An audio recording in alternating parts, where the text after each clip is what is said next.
Yeah, I'm happy to, and I'll keep it very brief and just welcome everybody as well. And it's a real pleasure to have you here at the Lewis Center, and it's a delight to have Z with us on campus this semester. I mean, just for 3 weeks now, 4 weeks, she's already made a very substantial presence on campus, and it just is wonderful to converse with and argue with about politics in the region, Middle East and North Africa. Her background is remarkable, I think. She has an undergraduate degree from Akhawayn University in the School of Humanities and Social Sciences, and then in turn went for a Master in Finance at the IE Business School in Madrid, and then after that, a Master of Public Administration from Karama University. She's also studied in Hong Kong, and continues her work now at Akhawayn University. She writes about all kinds of issues: politics of dignity, which is what she'll speak about today, the post-colonial state and society, political finance, China's role in the Middle East and North Africa, gender politics in Tunisia. I mean, she's really just wonderful and expansive in her research agenda. So we're very delighted to welcome you here today. Welcome to Smith, and you can see her topic for today is on Karama. So please. Thank you.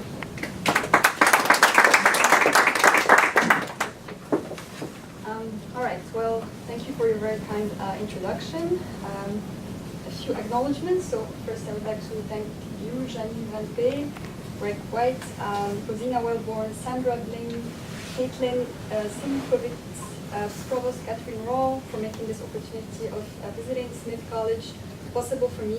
From my home institution, so Akhawayn, I would like to thank Doris Gray, Jason Heffner from the Hillary Center for Women's Empowerment. So I'm also a member of the center, along with vice presidents of academic affairs, so both the current and the former Nizar Nisari and Wafa Garh, respectively, along with the president, Idris Arwisha.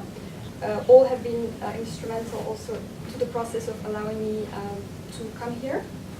Thank you all who were able to make it here today in this cold day. I'm very honored by your presence. A disclaimer, I used this presentation over a month ago at Harvard University that I visited over the summer thanks to a Fulbright grant. So this is still a work in progress as I am moving now to the case of Tunisia. So I'll be talking a bit about it as well. I will also start with some basic definitions. Well, here we have Karama, question mark. Well, Karama means dignity in Arabic.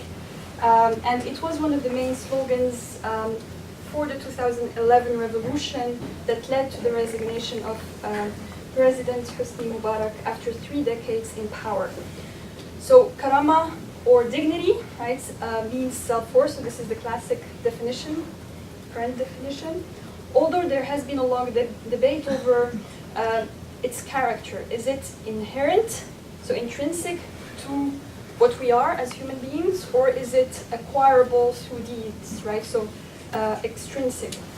So we have people from both sides on this debate, but most people at least agree that it is important to be treated with dignity. This desire explains also the recurrent demand for dignity in cases of socio-political mobilization in different parts of the world where indignities are committed. This also leads to this intertwined expression of dignity and indignity, right? So if we find expression of indignity, the underlying asset is a demand for dignity in that sense. So in addition to its definition as self-worth, right, of Karama, it has also other meanings depending on the perspectives, and this is what my research is showing.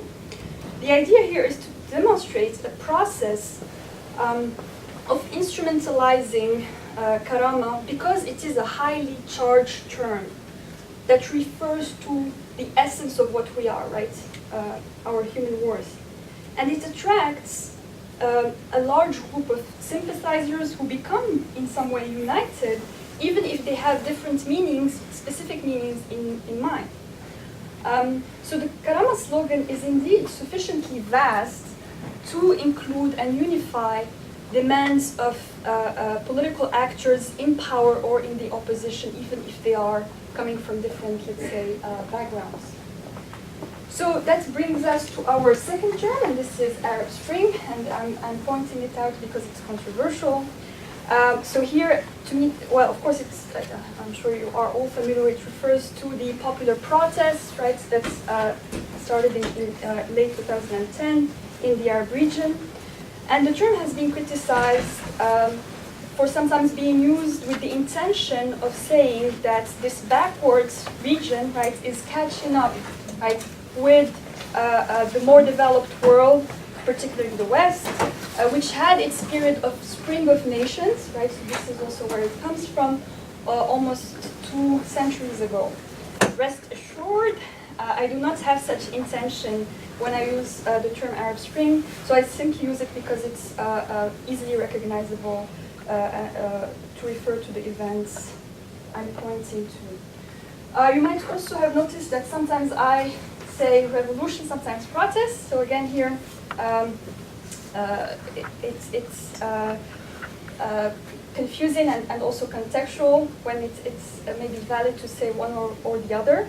So at the beginning of the Arab Spring, there was much more enthusiasm towards promoting a revolution, right? So talking about a revolution, but now, particularly with the return of the states of violence and authoritarianism, so this lowered naturally the use of the term revolution. So, as you expect, so in this attempt to try and understand dignity, this is much of a struggle because dignity, like many terms, change in its meaning over time. It has personal connotations to each one of us, depending on our language, on our mood, on our personal life experiences. So in terms of languages, where the word comes from matters. So for instance, in English, it comes from the Latin word dignitas, which refers to a rank, right, so a military rank. Whereas in Arabic, it shares a trilateral consonantal root of karama, which is the same as the word karam, right, or generosity. So in this study, I tried not to define dignity and not use my understanding, which is one close to the mainstream understanding of human worth, to try and see the ones of, so the understanding of the protesters, in order to reify in some way their construction of their knowledge of that word. So what my work and the interview showed is that that karama or dignity can be whatever you want it to be. Of course, we have common signifiers, so we can understand each other.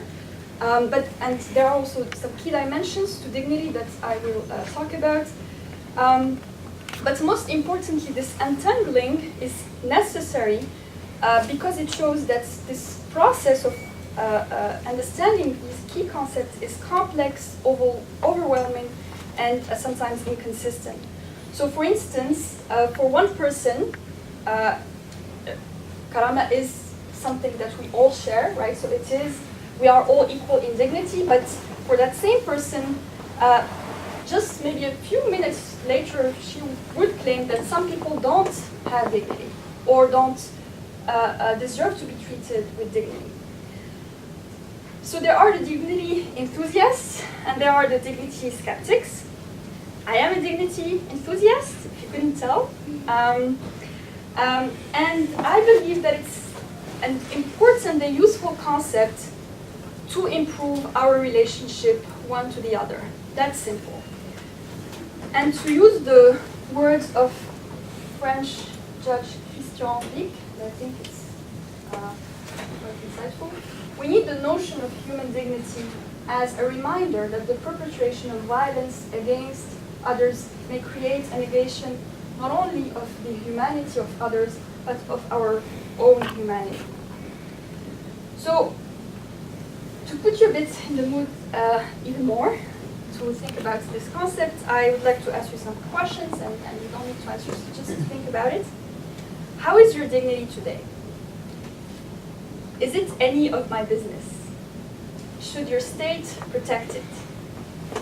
Do you have it no matter what you do, or does it depend on what you do? Is it something that we should care about, or is it nonsense? Are you feeling a headache? Well, that has been my headache for some years now. So to put you also a bit more in the mood, I would like to start with this very short excerpt from the 1934 movie The House of the Rothschild, in which we see dying father Rothschild giving some valuable advice to his sons. So this is not only a moment of nostalgia of Hollywood production of the 30s, which were great, but also an example of how resounding this short speech is to many different groups in the world who are subject to one form of oppression or exclusion.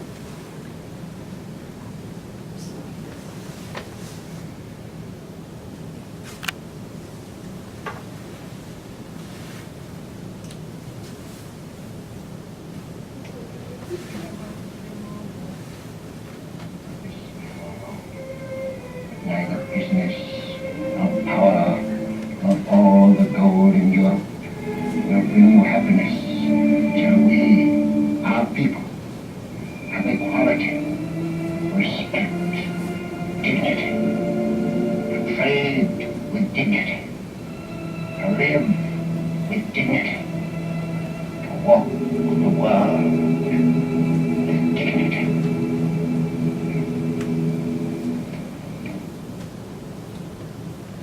So we have here the idea of we will not stop until we are recognized, until we showcase our dignity.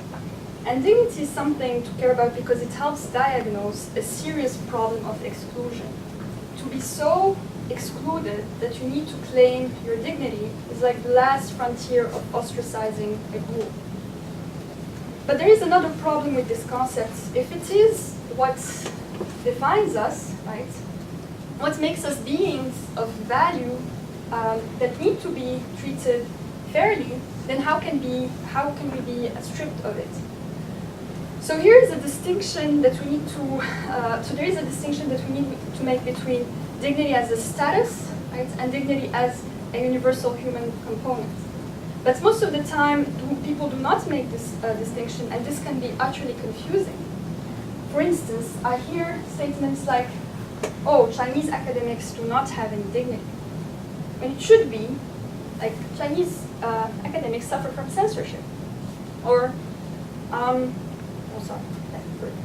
the Nigerian police officers, right, do not have any dignity, when it should be some police officers have committed acts of corruption. Oh, today I do not want to act with dignity, when it should be, I do not want to act in a way that is likely to be validated by dominant moral constructs of behavior. Right, maybe this is wordy. And we must make a point to change this language, because it spreads a mistaken understanding that dignity, and to be precise, dignity in the sense of inherent worth of people, is questionable when it's not. It is there and must be asserted if it is overlooked. Now moving on to exposing my research findings to you. So the main parts in this presentation will concentrate on the background of the research and the process as well, and then the discussion of the findings.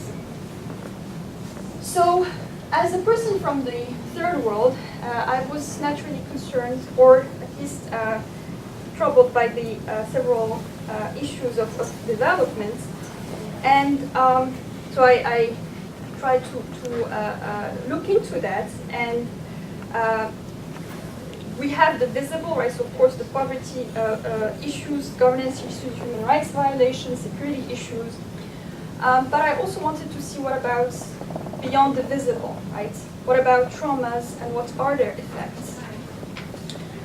Another problem is that in my particular focus on post-colonial development, I found the concept of dignity quite attractive.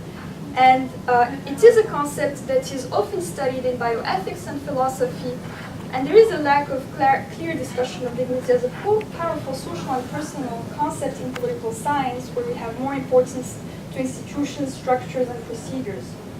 In economics, on the other hand, we see increasing attention to non-material dimensions of development. So in this apparent lack, of course, there are also responses. And the way I went in my literature review, if you want, is to really look at an explicit study of the concept of dignity in studies in different fields. So in historical studies, we have several scholars talking about the problem in Egyptian society and politics of ongoing feelings of humiliation. And that the concept of dignity, Karama, benefited from this context of feelings of humiliation, backwardness, and a sense of helplessness spread among the local population since the Free Officers' Revolution in 1952, that kicked out the Muhammad Ali dynasty of Albanian origin. This negative mood was also exacerbated by the increasing number of Egyptians in poverty, particularly in the last decade. In sociology, we have the notable work of Barrington Moore, so here looking at revolutions and what triggered them, particularly in terms of the discourses there. And he talked about the importance of the bourgeoisie class in triggering revolutions and that they lead these demands, right? These slogans that we see. Asif Bayat used Moore's work when looking at the case of the revolutions in the region, and particularly stressed on that idea of moral outrage, right? That is the necessary trigger. There is also the recent collaborative work of Michel Lamond, the recognition gap, that is useful to provide evidence that marginalization is damaging and could be tackled via inclusive policies. So when she talks about this recognition gap, she notes these problems of, for instance, identity appreciation, right? Sometimes also these, if you want, cultural differential that creates this recognition gap. So one's culture is underappreciated, for instance. In terms of developmentists, the notable work also of Martha Nussbaum on capacity building and non-material dimensions of well-being. And her work, is very central to this idea of human development, right? But also this capability approach and focusing on empowering the dignity of people. Feng Xia's work shows more, if you want, a dignity crisis when he talks about this incompatibility between global capitalist context, right, and the genuine expansion of societies of rights and human rights, right? So these capitalist contexts of inequalities. In political science, Kertzer earlier on looked at how these big moral concepts, if you want, right, can bring different issues and agendas of several political movements to intermingle in a form of solidarity without consensus, right? So this strengthens the momentum of political opposition. So this, if you want, illusion of unity. Georges Katib has used dignity in a quite pragmatic way as a political scientist. So he talks about the importance of human dignity to strengthen the political claim of human rights and achieve better democracy. So this is what can unlock this agency, this political agency. Sami Zemni, who wrote about the Arab Spring, brought an important insight on the need of what he calls a moral economy, right? So if you want a normative management of the economy in the context of predatory practices in business and public administration that we find in many Arab countries, and that leads to these demands for Karama. In psychology, we have the groundbreaking work of Donna Hicks. So as a conflict resolution expert, she worked with warring parties, so trying to negotiate between warring parties, and she noticed the damaging power of dignity wounds, right? How much they are resilient. And particularly when dignity continues to not be honored. Also, studies have shown that assaulting dignity triggers the same parts in one's brain than when we are physically hurt, right? When we have physical pain. Post-colonial studies are quite also helpful, and I will single out the work of Chatterjee on the appropriation of so-called universalist and modern concepts such as democracy in the post-colonial world. So for instance, he shows how democracy maybe is not in the global south in the way, let's say, a universal definition describes democracy, but it adapts, right? So sees it as a form, as becoming maybe a form of survival bargain with the state. And in that sense, the most marginalized, the poorest, can use a moral pressure on the state. And that is quite relevant in the case of Egypt. So what is here a bit maybe counterintuitive is that actually the most destitute can actually be a bit more powerful, right? Because they can use this moral pressure on the state. And this is where what he calls the political society versus a civil society, right, that has these, let's say, communitarian interests, right, of the community, but who is more oppressed by the state because they are a visible threat, right? So overall, in addition to the role of dignity as an unfulfilled quest in the post-colonial context of repression and humiliation, we see that it's also legitimizing protests, and both roles were useful to the protesters. So I talk about Karama, not dignity, but the terms to me are equivalent. Choosing Karama here aims to understand the concept in its cultural context. Why this matters? Well, dignity is a nebulous concept. It does not mean one thing, and why should it? It can be respect, honor, faith, work. So it's a box that can be filled with meanings. In the revolution, it was used among other slogans, but so did protesters in Wall Street, in New York, or Cibeles in Madrid, or people battling for marriage rights. And you can see here in the background of the slides, this is made of word clouds that are obtained from tweets in the period between December 15th, 2010, so these are the early days of the Arab Spring, and April 30th, 2013, so this is before the so-called second revolution that toppled Mohammed Morsi, the leader back then, and from the Muslim Brotherhood. So these were in Arabic script, tweets in Arabic script, and this is Karama, right? So it was one of the recurrent words. And regardless of one's definition of dignity, it is undeniably the source of human rights as explicitly or implicitly suggested in institutions of right. So there is here a lot at stake in taking dignity seriously.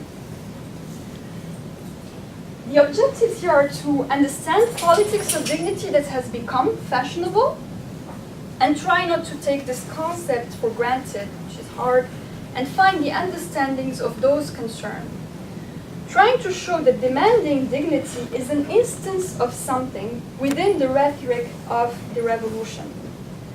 So the purpose here is to engage with the concept of dignity beyond meanings that are dictated by a global view of the concept based on this universality of human rights, and that sees dignity as a human right, to reify the abstract form of this concept. What I argue is that there are multiple understandings of Karama which reject statements that attempt to say that there is an Egyptian understanding or a Western understanding or a universal understanding. I also argue that the vague and oftentimes inexistent definitions of dignity in constitutions, United Nations Declaration of Human Rights, which represents a non-binding customary international law, and other legal texts, including corporate bylaws, facilitate here this politicization of dignity claims to serve particular interest groups when needed. the variety of issues also attached to claims of dignity gives us an insight on structural problems of a capitalist order, particularly this widening gap between the rich, the middle class, and the poor, and on the interference of religion and politics. So this is the theme of Karama as faith that I'll be talking about, and also on issues of social and political development. So the focus here is not to explore the etymology of the word karama, but to see how the use of this word in a specific context can help one understand elements about how knowledge is constructed in a specific society. So I would like to give a bit of background on how I came to have this focus. So before the Arab Spring started and rocked my world, I was, before that, looking at post-colonial development and Zaynab El Bernoussi in particular, so a hero of the Egyptian Revolution in 1952, and him also as a personification of Karama and the leader of the third world defying the imperialist world, right? So this is really important to his discourse. And then when the protest happened, right, starting in 2010, I was particularly struck by images of young Egyptians brandishing photos of Nasser, right, as as a model of defiance, right, when his regime led the foundation, right, of the brutal and authoritarian state that they were trying to fight. The study before this was comparing two moments of dignity, right? And one was the 1956 Suez nationalization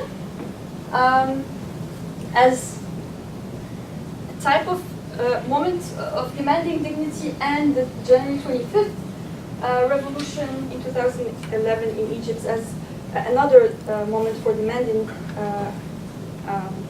dignity. So this comparison showed that there is an Arab people's problem with Karama. In the context of problems of clientelism, human rights violation, despite actually most countries being middle-income countries, meaning that they perform worse than they should, right, on these indicators. My research interest is also in post-colonial development, tries to focus on this institutional and cultural relationship between state and society, right? So seeing how one influences the other and vice versa. So at first, in the beginning of the post-colonial era, dignity was mirrored in sovereignty and self-determination. So even if it meant autonomy, it related to the collective, right? So what we have in the case of Egypt is a movement from a collective understanding of dignity to an individual one. So in the transition from the previous comparison to a focus solely on the 2011 events, I tried to look at a form of contextual genealogy. So this is not an etymological genealogy or a chronological one, but a thematic one. So early in the protest, young people, as I said, brandished these photos of Nasser, right, as a personification of dignity and defiance. This time, instead of targeting foreign powers as the enemy was within, in the form of local leadership that has abused its powers, oppressed and humiliated all kinds of people. So then this outrage with local leadership seemed to gain global momentum as it echoed with protests in different parts of the world, north and south, right? So we can think of the Indignados in Spain, for instance, and the Occupy Wall Street, as I mentioned earlier. In the case of many societies, and particularly in the Arab world, the youth were even more receptive to these calls of dignity because they are the most excluded group and at the same time, paradoxically, the most important group in these societies. So first, just in sheer numbers, right, the biggest proportion of society, and also in terms of potential to contribute to the state. In Egypt, many youth civil society groups had a key role in the protests.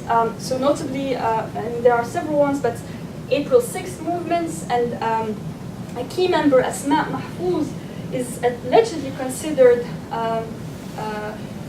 the girl that made the video that sparked the revolution, right? And in her video, she called people to descend to Tahrir on January 25th in the name of Karama. So the idea was to, with this research, was to capture the multiplicity and contradictions in understanding cornerstone concepts like dignity and refute the argument that there could be a universal understanding of this concept. The duration, so the time frame I was looking at is from 2011 to last year, and I used interviews. So oftentimes they were at least done twice, and sometimes up to 4 times, in order to see these differences, right? Each time of a new narrative on dignity. The interviews happened after the moment of the revolution, which means that they are retrospective in nature, right? So there was a cognitive work of reconstructing memory. There was also these human expressions, so these are different forms of popular arts, songs, graffitis, novels, cartoons, films that were made in the space of the revolution or related to the space of the revolution. And oftentimes the interviewees would point me to some great song I need to check or something like that. And the preliminary rounds of interviews showed that there are 4 main themes that people associate with Karama. So it might not come as a big surprise. So Karama as a human right, obviously. Karama as faith, and mostly a Muslim faith. Karama as identity, and particularly an Arab problem. And Karama as materiality in the sense of a job or money. The findings also show that Karama is a concept that has impact. It's also brought together people who thought very different things of dignity under one same slogan. So this multiplicity of understanding also stresses the importance of the epistemological frameworks of socioeconomic groups and individuals in which their understanding of a concept like dignity can be backed by reason, by personal life experiences, religion, for instance. Some of the limitations were that most of the people I talked to were educated with experiences abroad, which reflects my own profile and of course represents a small portion of society. There were also these cognitive efforts from interviewees and myself to reconstruct the memory with tendencies to be sometimes self-aggrandizing, right, exaggerate facts. I also tried to single out explicit expressions of dignity or lack of it.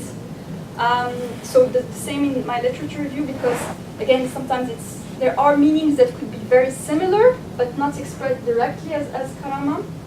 And that's to stay focused on the subject of the matter of the research. There were also these scales of personal preferences when dealing with these different themes. So some people would just go on and talk about how dignity can be bought, and it's all about money, and this is our world. And others would be talking about how faith is important, and this is how we have dignity. But overall, there was this modernity critique as a backdrop, implying modernity's influence on Karama. This is also a critique that I found in the different literatures in my research. There was also this dichotomy between materialism or materialist versus post-materialist representations of the concept. And here this also linked this relation or relates to this relation between dignity and identity. And we find also in terms of this materialist versus post-materialist dichotomy, we find it in Chatterjee's difference between civil and political society, right? So where civil society has post-materialist maybe interest versus more materialist interest in the case of this political society of the destitute, right, that we find in societies like India, where we can use, right, these self-interest and also this condition of being destitute to negotiate with the state. It was also overall an awareness of international political economy's impact on local societies, creating a culture of money and predation. A recurrent topic of economic expectations, so this differential in economic expectation between what we should have, right, and what we are having, that creates an emotional frustration. It is important here to remember that in the period preceding the Arab Spring in Egypt, the Sadat and Mubarak regimes had particularly disfavored the urban salariates. Middle East expert Ashraf Sesser also talked about the difficulty of a young generation in Arab countries and coined it in the status of waithood, right? So waiting to get a job, waiting to marry, waiting to leave the parental house and have intimacy, right? But interestingly, and those are very basic demands, right? But interestingly, this study revealed that there was something else maybe to understand demands for Karama, so something more basic. And this is where the problem of Arab identity brings something new to dignity in this context.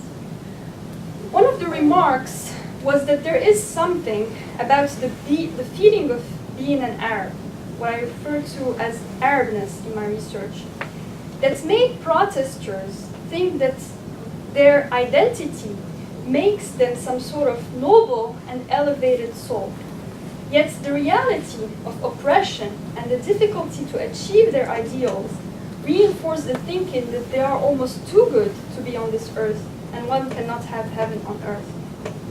In addition, one of the ideas in this research, seen through the interviews, is that sentiments against a colonial structure, an ongoing colonial structure, and internal colonization were present in Egypt in 2011, even if this was over half a century after the country gained independence. But this time, it was about internal colonizers, right? So these new enemies of Egypt from within. The feelings of helplessness also triggered a need to transform humiliation into self-esteem through a revolutionary act.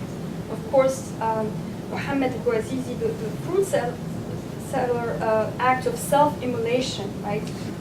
So such act created a sense that gaining back Karama was both urgent and priceless, but also a basic step to any other endeavor. So other themes, Karama as faith, and in retrospect, this is relevant to the Islamist alternative in the countries of the region of the Arab Spring as providers of Karama. So particularly when we see that most of them were either oppressed or contained, right, makes them their potential to be providers of Karama even more alluring, because they didn't have a full chance to deliver, or at least try. In terms of human rights, this is also important and close to the demands of freedom. So these rights are what links Karama to the political, so in terms of agency and independence. Yet they are not very central, because protesters seem to be pointing at something more basic than human rights and more basic than democracy. But this theme is particularly important to my own sensitivities, and as globalist Diana Bryden puts it, and I agree, that the history of post-colonialism is first the history of human rights. Moreover, the association between the concept of dignity and the rise of human rights, the rise of the human rights discourse as part of the modernity project often prompts a critical engagement with the concept and a skepticism towards human rights because of this association with the West. So, to describe a bit this dynamic, right, of demanding dignity in such context, I suggest Dignition, right? So this is a portmanteau between dignity and recognition, right? Playing also with the word in other languages of the revolution. So, اعتراف for recognition, karama, اعتكرام, dignité, French, reconnaissance, délicence. So it's important to remember that in this study I was first particularly interested in the claim of Karama and why it's now all of a sudden important and why these global connections affect us. My former comparison with the Suez Canal nationalization tried to disprove that it's something that we see only now, right? So it is there when we look at it. The context of increasing global connections in our societies also matters greatly. Dignition is an attention catcher. It screams, I am here. It has the ability to signify many things to many and different people. So it is in line with my argument we saw at the beginning that politics of dignity is a catch-all political demand serving particular and varying groups, interest groups. So to conclude, the idea with this study was not to look at dignity per se, but per context, and particularly that Karama has a meaning in context. For instance, for a worried dad, dignity is raising a good son.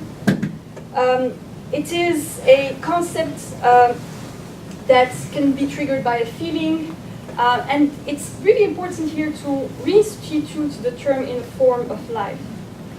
The demands for Karama were also linked to the power of moral outrage, so this power to stand to injustice.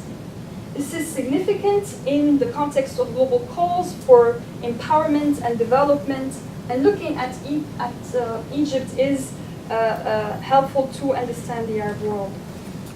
What I'm also proposing is looking at a social context in the field, not going with our academic understandings. And this is important to witness a negotiation of the ways these terms may be relevant and meaningful at a particular moment in historical time.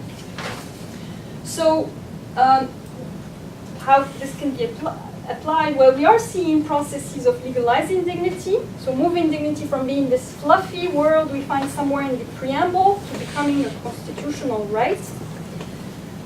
This helps trigger further research in political science on the question of dignity in light of hot debates such as the refugee crisis. And that's one example. This fits in political science, political sociology, but also in line with the post-colonial approach toward politics and globalization. I am now looking, so what's next, at least for me? Well, I'm now looking at other understandings of dignity through a global survey, so zooming out. And it's, again, fascinating to find so many differences in understanding this concept. I'm also looking at the 2014 constitution in Tunisia. So this is one of the constitutions that mentions most human dignity. And my working thesis is that understanding of dignity in drafting the 2014 constitution of Tunisia produced both conflict and consensus among competing interest groups, so particularly the secularists and Islamists. And some examples regard or relate to seeing a consensus regarding the importance of creating an institution of dignity, so enshrining dignity in the Constitution, providing rights in line with the recognition of individual dignity, but conflict, for instance, regarding understandings of worth, consistent with the religious narrative. So the infamous article on, for instance, women, right, complementing men, right? So in that created a backlash, right, on a problem of the worth of women, that they are there only to serve men, right? Of course, there was another interpretation that is more appreciative, that this is actually meaning a harmony between women and men. But that showed these instances of disagreements. The finding so far is that the demand for dignity works as a diagnosis of something else. And it has this power to propel, right, or catapult, right, one's demand to the forefront. So when this demand to dignity so when we relate our demand to dignity. So for instance, if I say, I want to marry, right? Well, that's my problem, right? And it's not such a big deal. But if I say, to allow me to marry is to give me my dignity, right? Then I catapulted my demand. It also seems that there are two levels of dignity assault expressed by individuals. So first, an individual sense, mostly psychological sense of my human pain, and then a collective sense, mostly sociological one, of our moral outrage. So this shows how my pain becomes yours too. So an assault on dignity is not only the ill of the one person concerned, but it becomes contagious, right? And without the others being directly hurt. So I would like to end with a musical note from a group of hip-hop singers from Egypt, the Arabian Nights, quite known for their revolution theme song, and this is actually a collaboration with numerous other artists in the region in the context of the Arab Spring. So.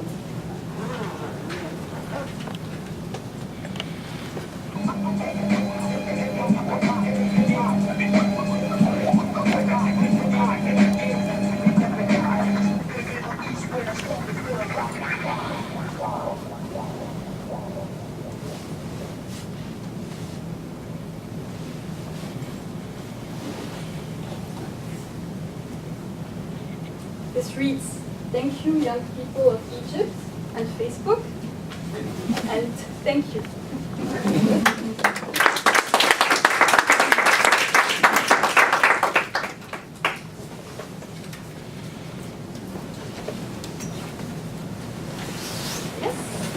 Thanks a lot for the talk. I thought it was really fascinating.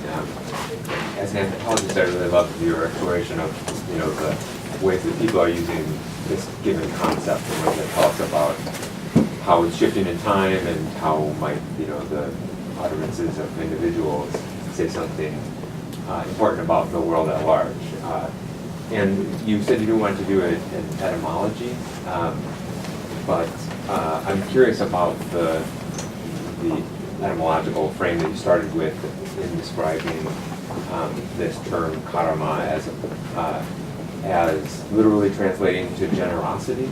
And I thought that was really interesting, and I mean, because I don't know Arabic at all, I don't know what the ambiguities there are, but I'm curious about that notion and whether, what kind of translation is that? I mean, how accurate, do you see it in? Is that notion of generosity, like, if it's etymologically rooted there, does it kind of carry on today?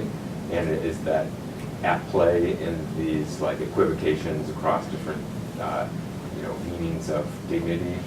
And I'm thinking of it particularly in regard to this kind of, like, what you described for us, which is that there's what people seem to be exploring this concept of dignity through is some sort of relation to a collectivity. So I'm wondering, like, is dignity all about, one's generosity toward a collectivity, or is it, and then is the recognition from the collectivity the dignity and the generosity? I'm wondering, like, about the play between, who's being generous to whom, and so if you could help me understand that, that would be really helpful, and particularly in relation to how maybe some individuals that you spoke with talked about that term, and with respect to generosity. Well, thank you. Those are excellent observations, and I hope I can maybe help you, but I think you're right now helping me more by asking those questions. But so why I did not do an etymological exploration of the word, because I don't. It's not in my expertise, and it's also actually. I've tried, but it's very hard to find a direct relation between the two terms. So the word karama and karam, they are, the way they sound, they are very close, and they share a trilateral consonantal root, but whether they meant at some point the same thing is very hard to really establish as something that we can say for sure. So this is from my discussions with Arabic language professors.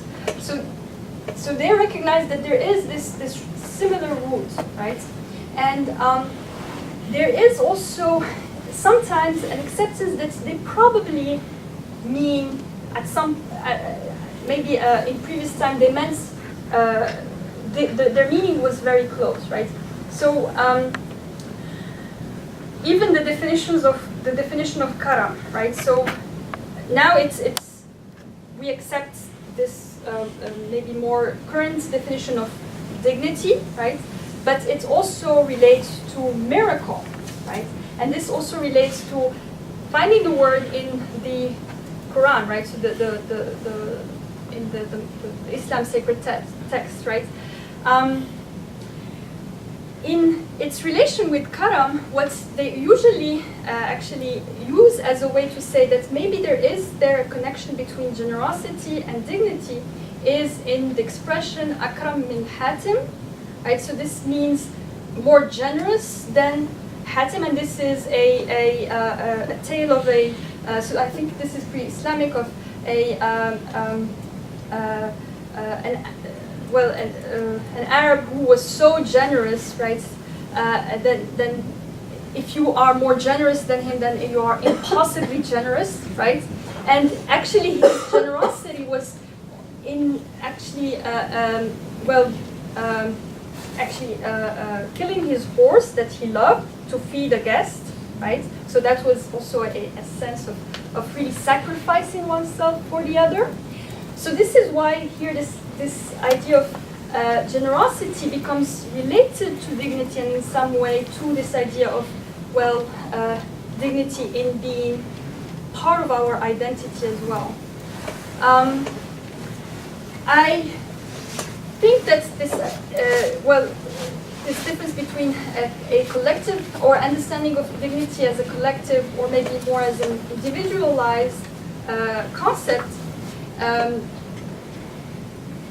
is present for most people at the same time. So they can have both meanings or they can talk about both meanings and don't see that they are contradictory. So they talk about my dignity, so this is something personal, but also our dignity as, let's say, the group of Muslims, right? Or as Egyptians or as Arabs.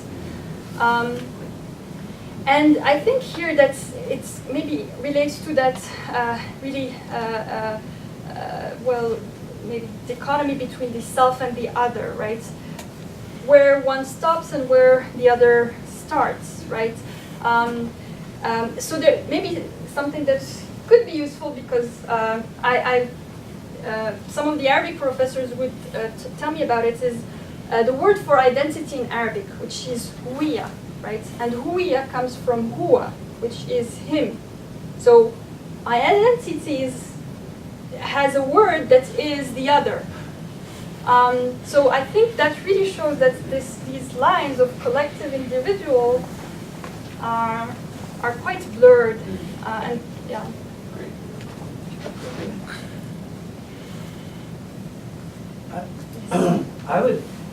I almost hesitate to use this word because I don't typically find myself saying it in political science terms, but I wonder about operationalization. Like how would you, or maybe even better, like typologize these different things? If somebody loses a job in a sector that's sort of crashing, it's no longer a lucrative sector, and the business closes and you lose your job, is that the same? How is that dignity different than sort of the arbitrary use of power by the state in arresting somebody? And so how do you have different adjectives before different kinds of dignity or different kinds of indignities? So that one's more like an economic indignity, another one's more of a political civil liberty indignity, or something like that. I'm just thinking off the top of my head. But how would you think of a typology or a 2x2 matrix or some kind of way of specifying different kinds of dignities? Or have you? All right. Would you? Okay, so in that sense for you, then those are instances where dignity is lost. Mhm. So then, if it, yeah. Yeah, All you want a right. restoration of your dignity by, Right. or, yeah. Yeah, I mean, I think it's a narrative that's or a construction that we find. So I mean, I'm thinking about the Pope that oftentimes talks about giving jobs as a way to give dignity to people, right? During the Greek crisis, right, the debt crisis, Alexis Tsipras used to talk about giving back the dignity to the Greek people, right, by trying to solve this debt problem. But the problem in this presentation is that it's assumed that this person does not have dignity, right? So they are then less than someone else, right? And that is problematic if we take dignity in the sense of an inherent worth. And this is what we find, right, in institutions of rights. So to maybe use maybe a way of operating, right, around these words would be to talk about, well, violations of economic rights, right? Violations of integrity, bodily integrity rights. And again here, this is how also economic rights, right, could be gained, right, through, well, saying that dignity or equality of human being is taken, right? So this is something that is basic and taken, right? And let's say these economic rights have to be added, right, to, let's say, well, try and equalize, right, between different people. And in the case of Tunisia right now, right, so we talked about dignity, right, as a key demand for the revolution, and in some way, not to say that it's let's say everyone is satisfied on how let's say it had been institutionalized, right? But now the shift is towards talking about economic reparation, right, and stressing economic reparation.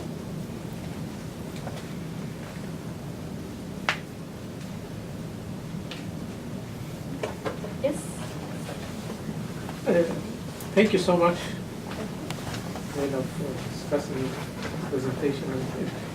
It got me thinking of this concept of dignity as for a long time operational, even in Western culture, but at least in political discourse has been to some extent phased out. I might be mistaken, but phased out in the sense, for instance, President Obama a few years ago made the statement about Russia as being insignificant and small, and the Russians took it as very, very kind of offensive to their dignity. I'm sure that Putin was manipulating Russia. So here you say how such a concept can be used in order to manipulate the society.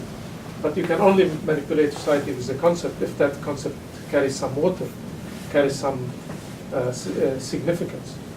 So to a large extent, in a way, I'm agreeing with your assistant that this is something that's important. That in some societies it exists. It might not be always clearly defined, but it exists to the extent that it can be manipulated to generate serious political, economic, social, consequential things. And I agree with you, in the Arab world it has. And here my second question is, does a society have a way to construct a concept? I'm here very negative, cynical, in the sense of clinical psychology. As someone who's lunatic, they can create scenarios in their heads to the extent that those scenarios only exacerbate the negative and leads them to blow up and do things.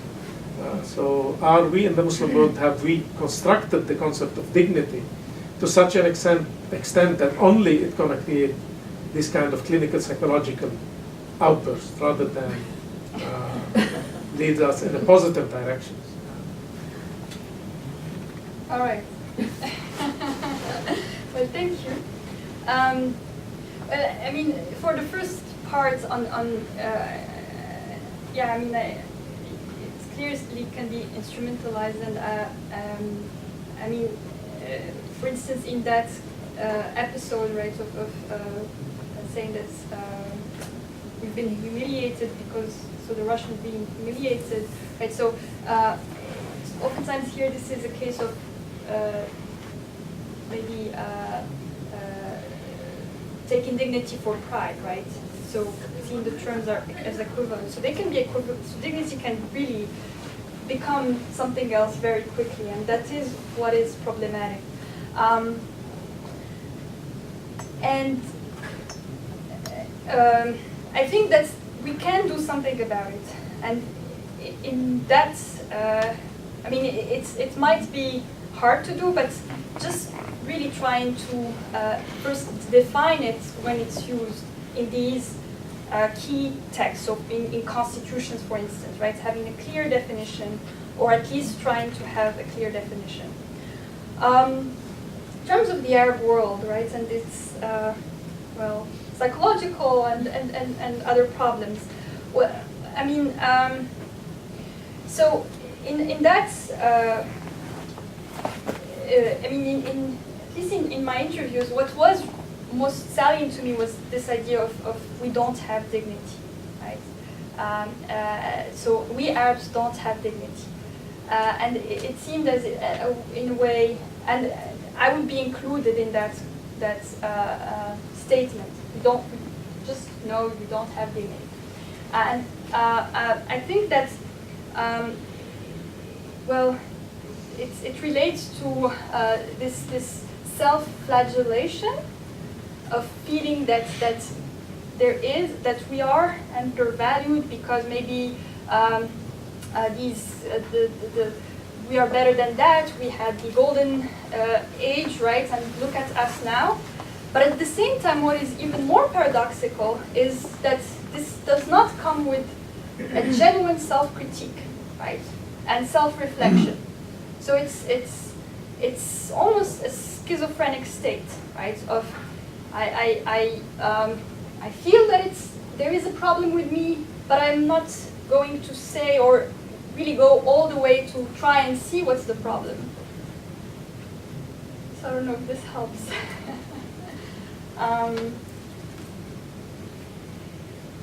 But the slight difference I maybe like to add here is I think that there is more of a sense that the discourse of our national dignity, that our, let's say, parents and grandparents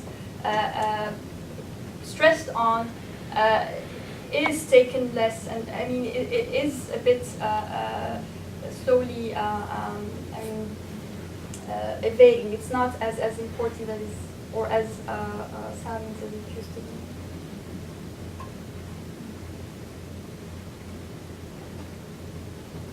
Thank you, everyone. Those good questions. Yeah, it's very provocative. Yeah, Thank very you. good. Thank you.